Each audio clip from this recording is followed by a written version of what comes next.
អូនឯងសប្បាយចិត្តអត់ដែរបានសង្សារមកដោយការណាំស្តាចឹងអូយសប្បាយចិត្តណាស់បងរំភើបក្នុងពេញបេះដូងតែម្ដងឯនេះបងជនជាតិគេចឹងអូនឯងអត់ថាអីហ៎មិនថាអីទេពេលបងទៅដល់សុកកំណើតបងវិញបងឲ្យម៉ាំមីដេឌីបងចូលដណ្ដឹងអូនឯងតាមប្រពៃណីណាចាបងជនជាតិគេអូនជនជាតិខ្មែរបើបានកូនមកដឹងទៅស្អីហ្នឹងបាក់កូនមករេទាំងអស់ទៅមកបងតែឯណាតែប្រាប់ម៉ាក់ប៉ាបងបាយអូនបញ្ញាសប្បាយចិត្តណាស់លោកអើយមិនដឹងជនជាតិអីភ្លេចសួរគាត់មិញហ្នឹងនេះតែប្រាប់ម៉ាក់ប៉ាខ្ញុំសិន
เดินยาบัดเอาเวียนแต่หน้าเฮยเอาเวียเอ้ยไอ้ตั้งมาได้ไอ้เขามาเดินนะเฮ้ยใจโง่เอ้ย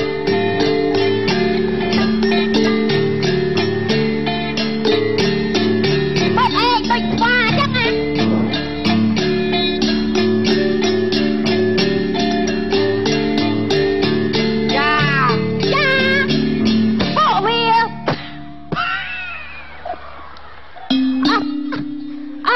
อยู่คันกูอยู่โดยสบายบางอย่างได้แม่เองเรียนเศร้าตามเอง